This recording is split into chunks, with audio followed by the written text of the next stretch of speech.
예, 문재인 대통령이 지난주 중국을 방문하고 돌아왔습니다. 취임 첫 해 주변 4강 중 일본을 제외하고는 다 다녀온 셈인데요. 이 악화된 일본과의 관계 개선도 시급합니다. 강경화 외교부 장관이 취임 후 처음으로 내일 일본 방문에 나섭니다.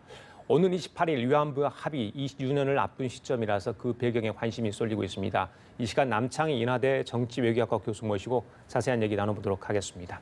어서 오십시오, 교수님. 네, 안녕하십니까. 예. 문재인 대통령의 중국 방문을 수행했던 강경화 장관 돌아온 지 4월 만에 다시 이제 일본을 가게 됐습니다. 이렇게 서둘러 가는 이유, 올해 안에 뭔가를 외교부에서 해야 된다는 뭐가 있다 이런 느낌을 받는데 방문 목적이 있을까요? 예. 네, 우선은요. 그 일본의 코노타로 외상이 예. 우리 강경화 장관께 예. 수차례 연내 방위를 요청한 바 있습니다. 그쪽에서요? 그렇기 때문에 예. 연내 약속을 가능하면 그 부탁한 대로 예. 하겠다는 그 의지도 있고요. 예. 또 하나는 그 지금 문재인 대통령의 공약 사항이기도 한데 한일 그 일본군 위안부 협상 그 합의 내용에 대한 전반적인 검토 예. 결과가 이달 말에 나옵니다. 예, 외교부 TF 구성해서 검토를 그렇습니다. 하고 있던 작업이 이달 말에 나오는 그렇습니다. 겁니다. 예. 그런데 그 내용을 내년에 그 아주 우리 국가적으로 중요한 행사인 평창 올림픽이 있는데 거기 아베 총리를 초청하는 것도 지금 거론되고 있기 때문에 한일 관계를 좀 더 원만하게 하기 위해서 예. 그 사전에 우리가 검토한 내용을 좀 일본 측과 예. 한번 그 뭐랄까 조율을 해보자 하는 그런 취지도 있지 않을까 그렇게 한번 생각을 하게 됩니다. 예, 알겠습니다. 저 어떤 내용의 이야기를 할지 일본을 방문한 자리에서 좀 관심이 있고요. 그 문재인 대통령이 이번 중국 방문을 하면서 난징 대학살 80주기 아니었습니까? 시진핑 주석도 거기 가서 뭐 인사를 하고 오는 장면을 저희들이 카메라를 통해서 네네. 볼 수 있었고요. 동병상련의 뜻을 표한다고 문재인 대통령이 직접 이렇게 얘기까지 얘기를 했습니다. 글쎄요, 이 난징 대학살은 일본 쪽에서 보면 굉장히 거꾸로운 그렇습니다. 역사 아니겠습니까? 네. 어떤 느낌을 받았을까요? 일본 내에 좀 어떤 기류가 있을지 그것도 궁금합니다만. 뭐 일본 방송이나 이제 언론 신문 논조를 보면 예. 별로 유쾌하지는 않는 것 같습니다. 그런데 아마 우리 대통령이 사드 문제를 놓고 예. 중국에게 이제 이해를 구하는 과정에서 중국이 좀 듣기 좋아하는 얘기를 외교적으로 하지 않았을까라고 네. 생각을 하고 예. 일본 측에게는 한국의 이런 입장 때문에 우리가 이제 과거 역사 문제에 대해서 공감을 표현했다라고 설명을 하면 예. 일본 측에서 좀 누그러지지 않을까 예. 뭐 그런 생각을 해봅니다. 알겠습니다. 좀 하나씩 좀 다뤄보도록 하겠습니다. 방금 말씀하신 그 위안부 합의 검토 보고서 28일 정도 나오는데 아마 늦어질 수도 있고요. 이건 뭐 이제 외교부에서 내놔봐야 하는 상황인데 2015년 12월 28일이니까요. 2년이 다 돼가는 상황 아니겠습니까? 네, 그렇습니다. 당시 합의 내용에 대해서 이제 국내에서도 찬반이 엇갈렸고요. 특히 이제 위안부 할머니 분들도 참 아쉽다 이런 네, 반응을 네. 많이 내놓지 않았습니까? 그래서 이 부분이 어떤 결과 나올지 모르겠는데 일단 일본 쪽에서는 이 부분 검토 보고서에 대해서 굉장히 기대를 할까요? 어떻게 보세요? 일단 일본에서는요. 지난번 합의 문구를 보면은 이 합의는 최종적이고 불가역적이다라고 아주 이렇게 딱 박아놨습니다. 예.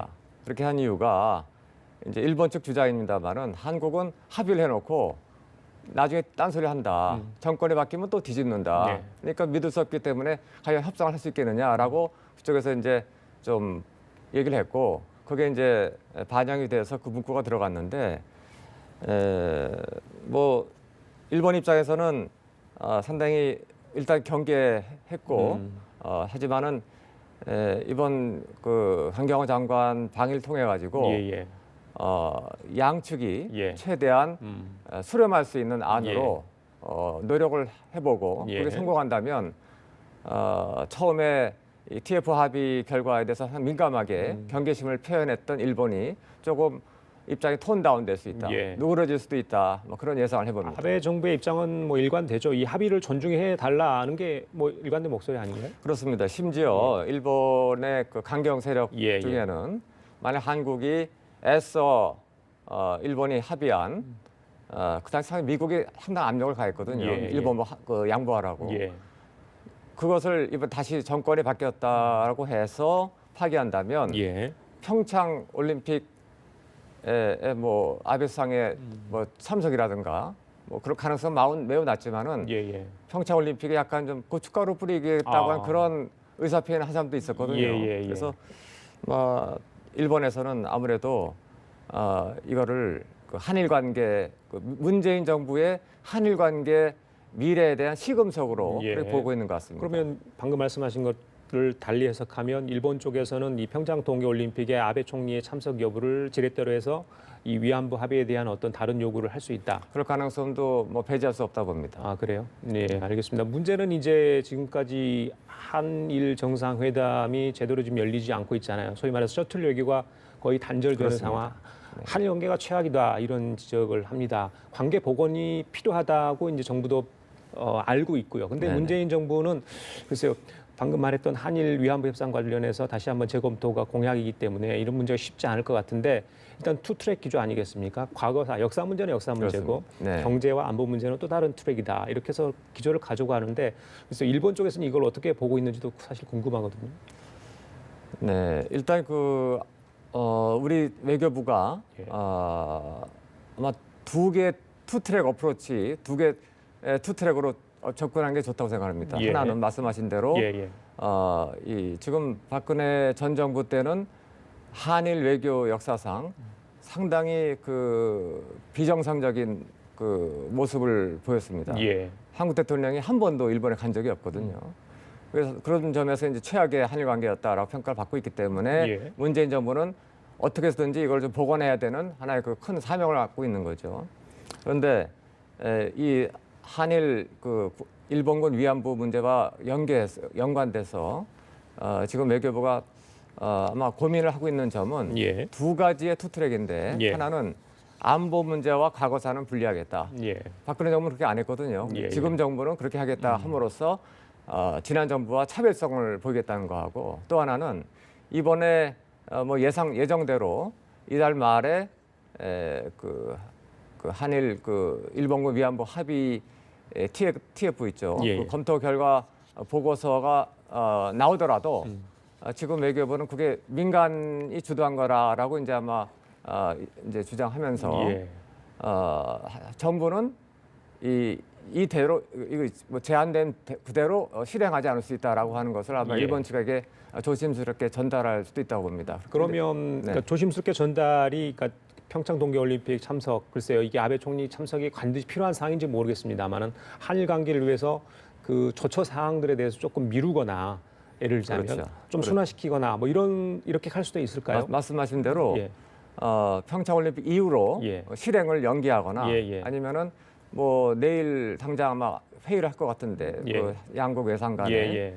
거기서 합의가 잘 된다면은 적정한 선에서 예. 그 파기가 아닌 보완되는 어떤 그 범위 내에서 이 합의를 예. 좀 이렇게 개선하지 않을까. 예. 뭐두 가지 다 가능성이 있다고 봅니다. 알겠습니다. 자, 그 중요한 게 아마 우리 국민의 정서도 아닐까 싶어요. 위안부 네네. 할머니들, 피할머니들 이제 33분이 생존해 계십니다. 네.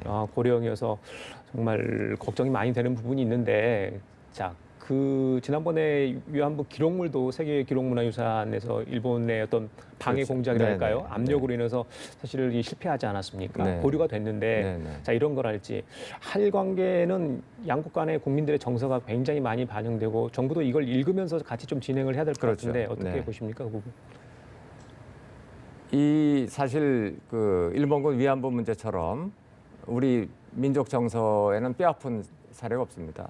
그래서 그만큼 우리 정부 입장에서는 한일 관계 안정과 발전에도 배를 해야 되고 또 국민 정서도 배를 해야 되고 그렇죠. 이 두 가지 상충되는 예. 이 이제 문제점에 솔로몬의 지혜를 도출해야 되는 예. 그런 이제 어려운 과제를 강경화 장관이 지금 안고 일본에도 가시는데요. 예. 저는 저 생각에는 국제적인 하나의 글로벌 스탠다드라는 관점에서 이걸 문제를 보면 아마 해결책이 보일 수 있다고 봅니다. 예.